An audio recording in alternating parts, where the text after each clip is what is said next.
KBS 7시 뉴스 함께하고 계십니다. 지금 시각은 7시 25분입니다. 강원특별법 3차 개정 작업이 시작됐습니다. 다음 달까지 3차 개정안 법제화를 마칠 계획이라고 하는데요. 그래서 오늘 정가직설에서는 강원특별법 3차 개정안 어떤 것들이 담기게 될지 분석해 보겠습니다. 심재범 변호사, 나철성 강원평화경제연구소장 함께하겠습니다. 어서 오십시오. 안녕하세요. 네. 자, 강원특별법 3차 개정안 마련을 위해서 도내 실무자들이 지금 특례 선별에 나서고 있는데요. 벌써 3차 개정 아니냐라는 여론도 있고 또 서둘러야 된다는 여론도 있습니다. 자, 변호사님, 시기적으로 이 논의되는 상황은 어떻게 보십니까? 예, 상당히 서둘러야 될 부분이 있습니다. 지금 기존의 2차 개정안까지는 사실 4대 핵심 규제 완화에 대한 권한 이양 방식이 좀 선택과 집중을 한 부분이 있습니다. 따라서 이 부분, 이 효과로 인해서 뭐 지역 개발에 어떤 새로운 동력을 찾는다라는 분명히 그런 효과는 있었습니다. 근데 다만 중앙정부의 어떤 권한이라든가 사무를 이양받는 방식이 어떤 특례 규정을 일부 도입하는 방식이었기 때문에 전체적인 조문의 체계성은 없었습니다.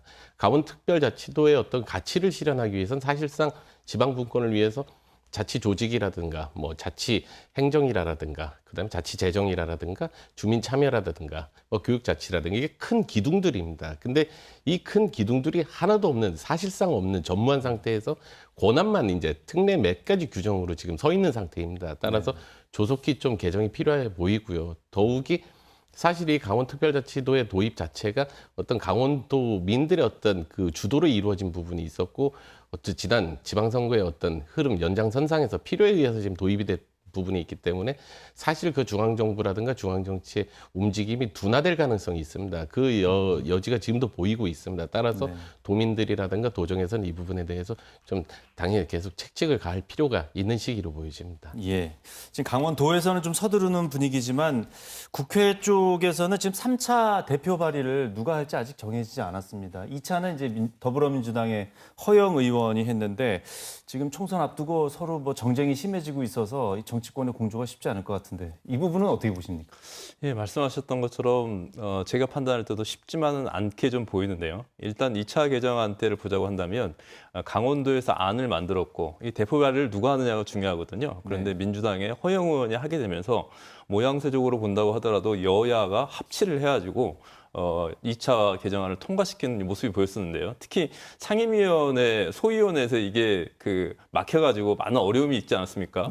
당시에 김교흥 민주당 위원장이 소위원회 위원장을 맡았었는데 법안 관련돼서 실제 허영 의원이 민주당 의원들과 함께 많은 노력을 하면서 이 법을 마지막에서 뚫어주는 중요한 역할을 했거든요.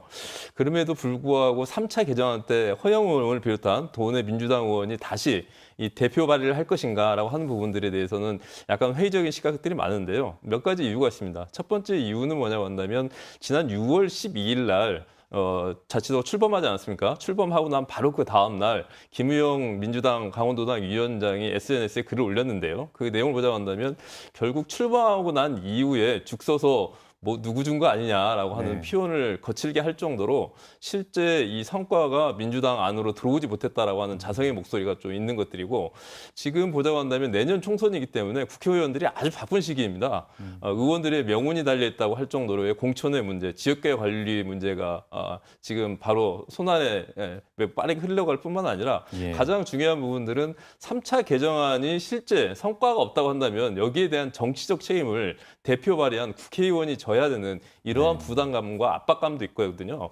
그렇기 때문에 2차 때 보여줬던 이 여야의 이제 콜라보를 3차 때 다시 보여줄 수 있을지 이 부분 같은 경우는 여전히 캐스톤 마크로 좀 남아있다 이렇게 좀 판단하고 있습니다. 예. 사실 이 특별법의 핵심 내용은 3차 개정안이 아닐까 싶습니다. 뭐 지역별로 특례도 들어가야 되고 교육 특례도 빠져 있는데 그것도 넣어야 되고 자치조직 관련 특례도 들어가야 되고 들어갈 게 많습니다. 이번에도 이런 어떤 특례가 좀 담기게 될지 좀 분석도 하셨을 텐데 변호사님은 어떻게 보십니까?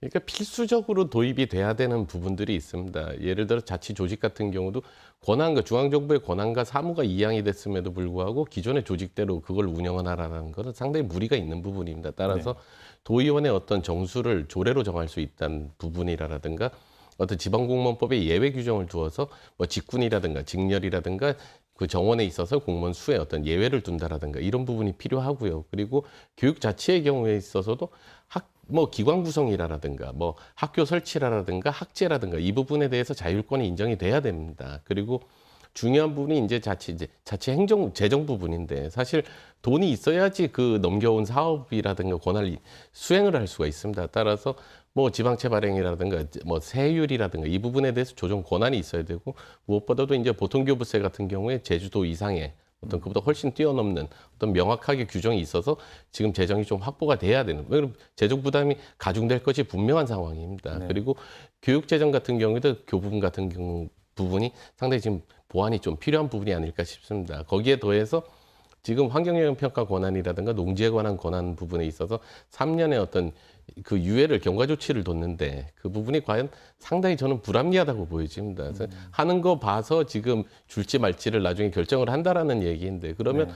자칫 이 취지 권한을 이양한 취지 자체가 몰각이 되어지고 개발 사업이 오히려 도태되어질 위험도 있습니다. 조심을 해야 되니까요. 네. 그 부분도 있고 사실 원주 영서권은 사실 영동권과 달리 어떤 물과 상수도 보호구역이라든가 이 물 관련 폐수 배출 시설 설치와 관련된 이런 부분들이 상당히 제한이 있습니다. 따라서 오염 총량제라든가 뭐 폐수 배출 시설의 어떤 설치 제한 관한 특례 규정들은 새로운 3차 개정에는 좀 도입이 될 필요가 있어 보입니다. 예, 들어갈 내용도 많고 수정할 내용도 꽤 있다. 네. 이렇게 보시는군요. 소장님께서는 이 3차 개정안에서 어떤 논의가 주로 될 것으로 보십니까? 우리 심재범 변호사님께서 워낙 꼼꼼하게 잘 설명해 주셔가지고 두 가지 정도만 그 보완해서 말씀드리자면 김진태 도지사가 특별자치도는 산업이다 이렇게 규정을 했거든요. 네. 그럼에도 불구하고 명칭 자체가 미래산업 글로벌 도시로 변경되지 않았습니까? 그런데 실 내용은 담겨있지 않기 때문에 그와 관련된 특례와 특구를 어떻게 현실화할 것인가라고 하는 것들이 매우 중요한 관건이 될 것 같고요.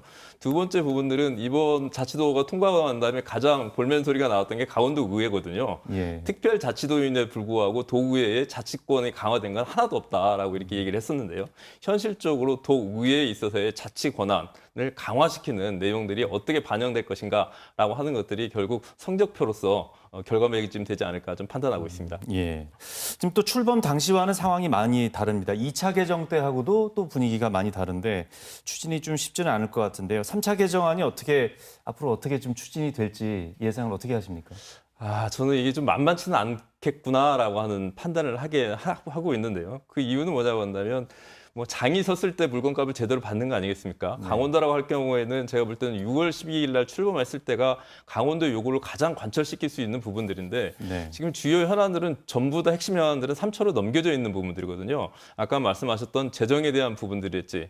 그리고 각종 특례와 특구 관련된 부분들을 3차로 넘겨온 부분들인데 이게 지금 시간이 그렇게 많지가 않다라고 하는 것들이 매우 중요한 부분들이고 특히 총선이 얼마 남지가 않았기 때문에 이러한 정치 일정을 고려해 본다고 한다면 일방적으로 우리의 요구들을 관찰하기보다도 속도 조절을 통해 가지고 당장 실현할 과제하고 차후에 실현할 과제들을 잘 정리해서 추진하는 것들이 필요하지 않을까라는 생각이 드는데 아무튼 일정에 쫓겨가지고 전체를 빠르게 진행한다 한다면 오히려 여러 후과가 있지 않을까라고 하는 우려도 있습니다. 예. 그 다음 달까지 법제화를 마친다고 하는데 이건 사실 쉽지는 않겠네요, 일정상. 그렇습니다. 전체 일정을 보자고 한다면은 지금 안을 정리를 하고 공론화하고 그리고 난 다음에 지금 알려지고 있는 건 뭐 올해 안에 전체적으로 법제화해가지고 추진을 한다고 하는데 이게 설령 법제화된다고 하더라도 내년 1월부터는 바로 선거 국면이기 때문에 가령 강원도의 요구들을 얼마만큼 실현시켜 줄 것인가라고 하는 부분들은 여전히 우리가 타산해봐야 할 문제로 좀 남아 있는 것 같습니다. 예.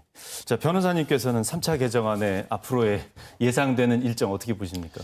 그러니까 특별자치도의 어떤 출범과 그 2차 개정 자체가 좀 떠밀려서 이루어졌다라는 느낌입니다. 따라서 그 동력이 계속 유지가 되는 부분이 중요할 텐데 과연 지금 그 동력이 정치권이라든가 중앙정부에 있는지 사실 그 부분이 의심이 되고요. 그리고 무엇보다도 타 광역단체에서도 지금 특별자치도를 추진을 하고 있습니다. 그렇게 된다고 보면 강원특별법의 어떤 개정 방향 자체가 일응의 하나의 기준이 되어버린다라는 중앙정부의 부담이 있습니다. 그럼 그 부담을 이겨내고 과연 특별하게 강원특별자치도에 어떤 그런 권한을 줄 수 있을지 이 부분도 상당히 의심스럽고요. 그리고 무엇보다도 주민들의 어떤 인식입니다. 특별자치도가 되어서 특별해졌다라는 느낌, 인식이 확산이 돼야지 그 힘이 정치권으로 중앙정부로 동력을 일으킬 텐데 그 부분이 아직 미미하다는 부분, 그 부분이 상당히 걱정스러운 부분입니다. 예. 네. 이게 아직도 뭐 오리무중입니다. 일단 9월까지 가보고 다시 좀 판단해 봐야 될 것 같습니다. 오늘 두 분 말씀 잘 들었습니다. 고맙습니다.